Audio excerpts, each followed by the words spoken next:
سلام خدمت شما دوستان عزیز، اوتکست هستم و بعد از کلی مدت اومدیم با یه ویدیو جدید. البته ویدیو گیم پلی نیست، همونطوری که از تایتل این ویدیو میخونید قراره در مورد بلک اپس 6 حرف بزنیم. چرا ما اینقدر دیر این ویدیو رو دادیم؟ واقعا ببین بلک اپس 6 امسال ترکوند، یعنی تو این 2 ماه انقدر تریلر و انقدر مارکتینگ و این داستانا اومد که دیگه میدونید بودیم.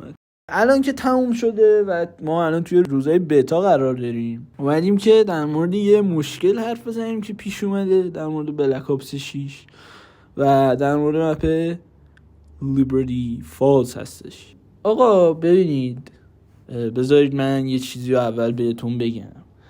اون کسایی که حالا اوجی پلیرن، از قدیم بودن، زامبی پلیر بودن و اینا، و کلا توی کامیونیتی، حالا من کاری ندارم شما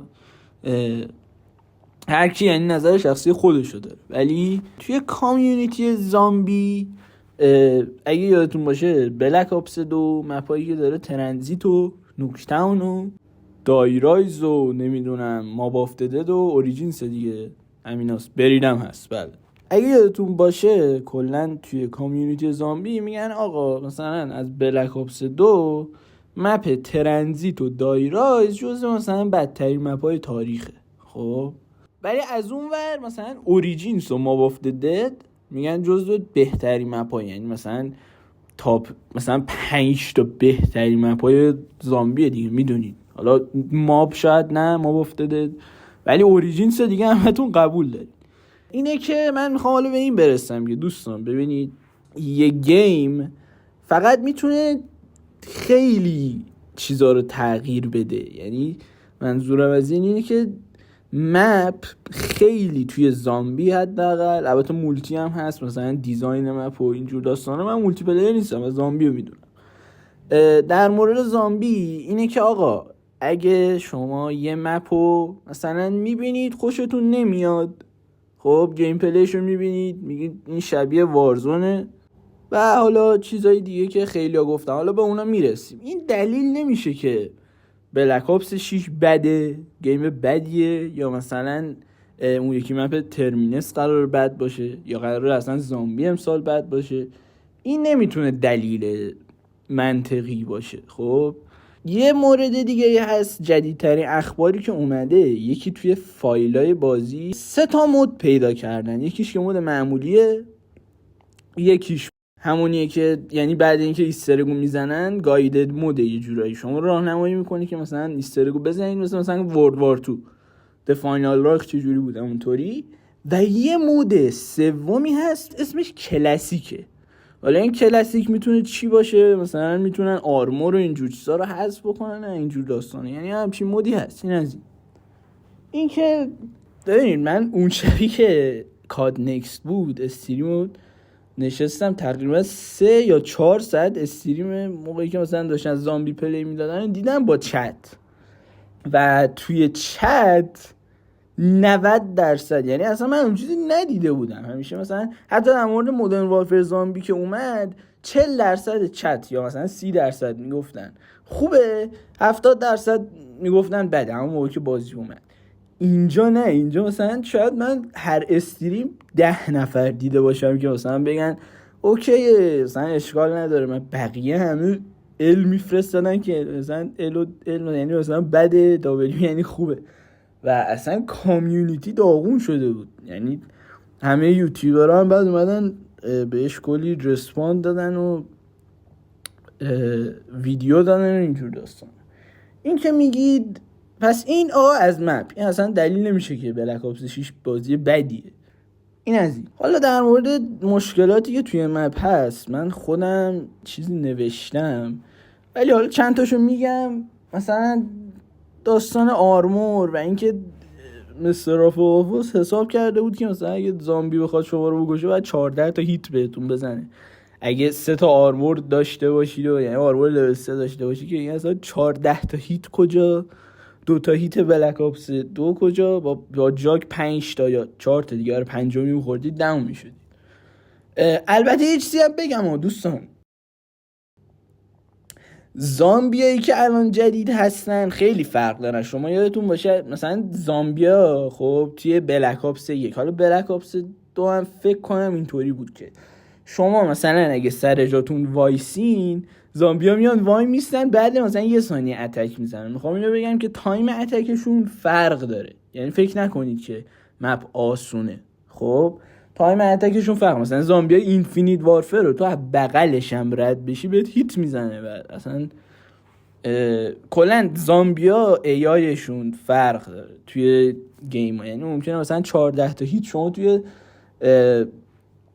زامبی وارزون دیدید دیگه، اصلا سوپر اسپرینتر داریم تو تیر 3 میدونن، تازه پینگت هم بالا، مثلا زامبی 20 متر اونورتر هیت میزنه بهت میخوره. اینجوریه. اینه که مثلا 14 تا هیت اونقدرا حالا بد هست، ولی خب حالا هرچی anyways.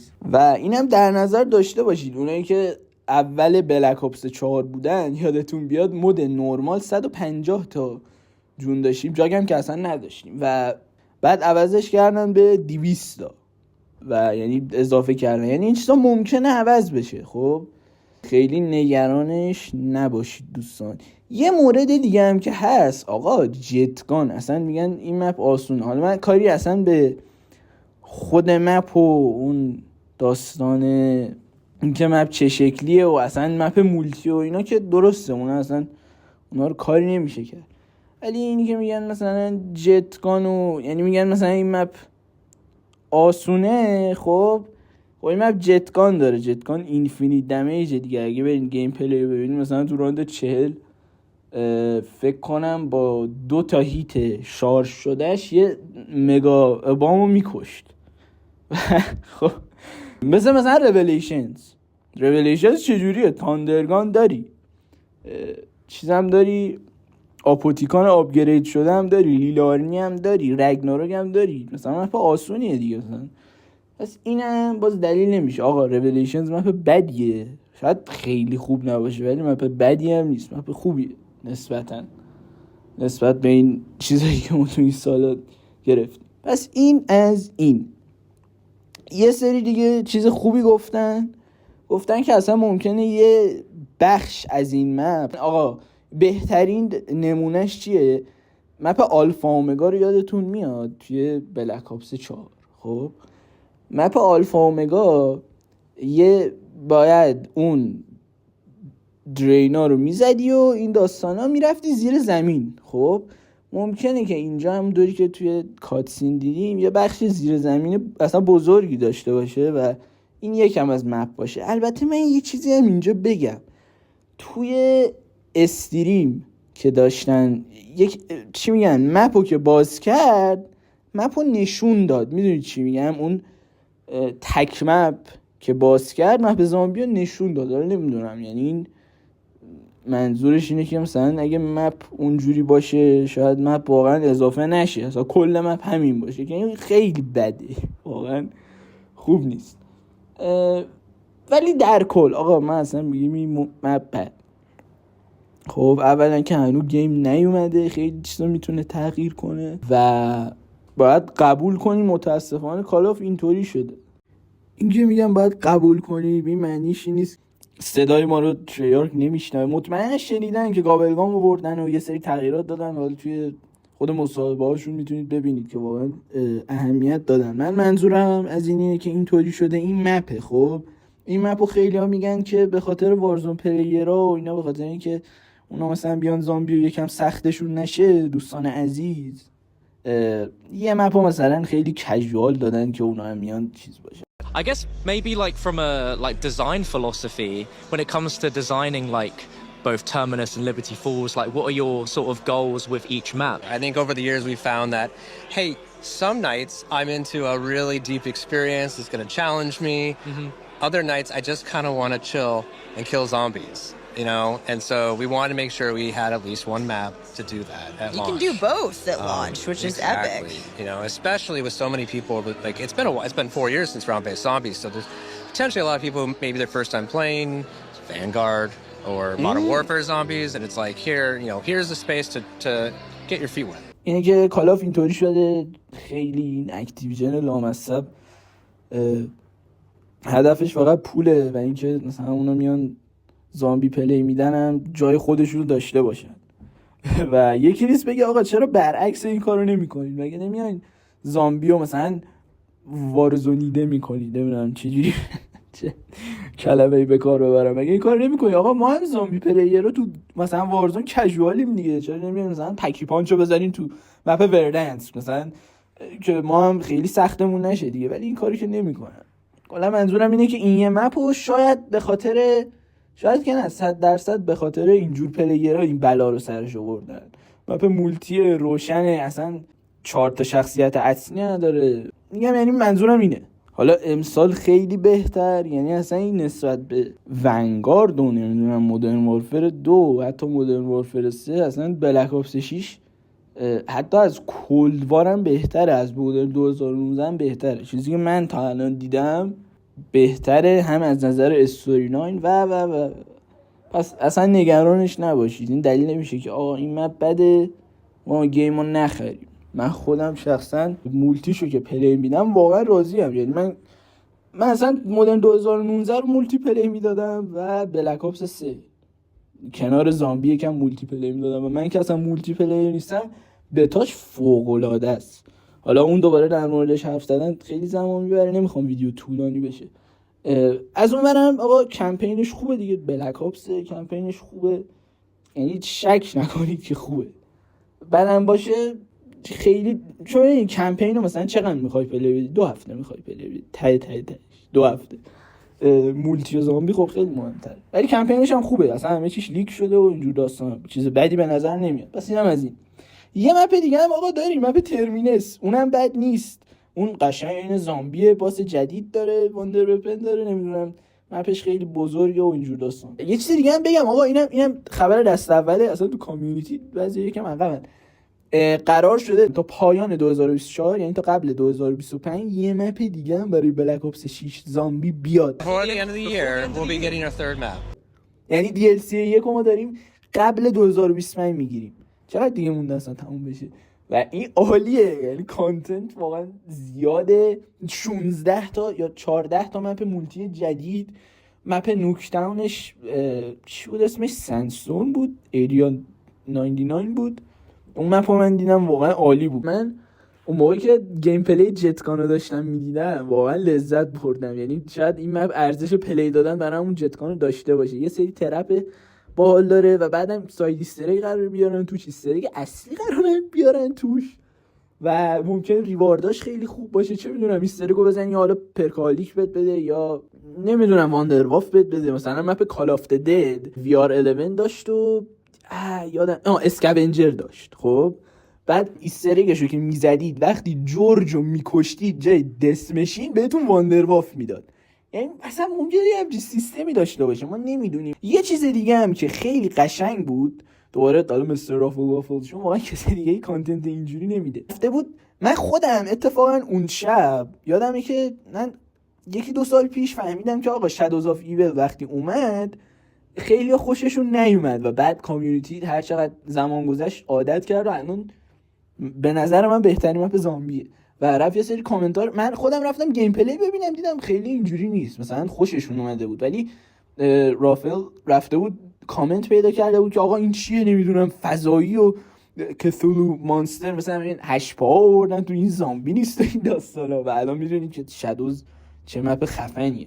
یه مشکل دیگه هم در مورد لیبرری هست که به نظر من احتمالاً ممکنه درستش بکنن. اون یه بتا بیلدی بوده به نظرم تو کاد نکس که اصلا خیلی کامل نبوده. چرا؟ مستر دالک میگفت که ما وقتی رفتیم ترمینس رو پلی دادیم حتی میتونستیم گابلگامامون رو مثلا چنج بکنیم و اینا. اون ورژنی که اینا تو کاد نکست پلی دادن توجه کرده باشین حتی گابلگام و اینا هم نتونستن چنج کنن. یعنی به نظر من این چیزی که توی کاد نکست بهشون دادن واقعا امیدوارم اینطوری باشه. واقعا یه چیزی مثلا 20% یا مثلا 50% اون مپه شاید این مپ بهتر بشه، ممکنه عوض شه. اون چیزی که میخواستم بگم آره یه سری پلیس هولدر ممکنه باشه، ممکنه واقعا اگه واقعا اینطوری باشه که خوب نیست. من واقعا خوشم نمیاد که صدای جعبه نمیدونم صدای زامبی حتی رنگ چشمای زامبی هم ببینی با مدرن وارفر زامبی یکیه و این اصلا خیلی مسخره است دیگه. صدای زامبی حس کنی مثلا داری مدرن وارفر زامبی پلی میدی. امیدوارم صدای زامبی و اینجور چیزها رو عوض بکنن. یه سری چرت هم مثلا میدی، مثلا میرفت در بخره یه باکس جایی که مثلا دیدین که دیگه مثلا بلک اپس 3 اینا مثلا فقط پولشو نشون میده دیگه، مثلا 1000 تا پوینت بده این درو بخر. اونجا میرفتن درو بخرن، یه علامت چیزم بود نوشته بود دور، بعد عکس درم کشیده بود دیگه. اینا چرت و پرته. اینا واقعا اگه تو بازی باشه من دیگه هیچ جوره نمیتونم این مپو دیفند بدم، ولی تا الان این چیزی که دیدیم اگه اینا رو درست بکنن، این صدای زامبی مدرن وارزون چرا اصلا بعد این باشه؟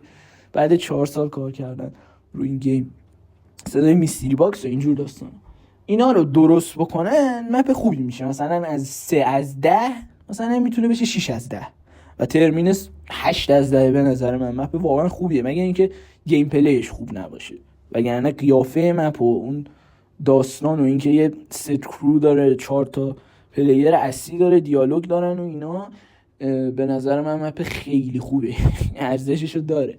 و آره دوستان، ویدیوی طولانی شد. اگه تا اینجا تماشا کردید و گوش دادید دمتون گرم. تا ویدیوی بعدی، پیس اوت. دل تو خریداری نداری.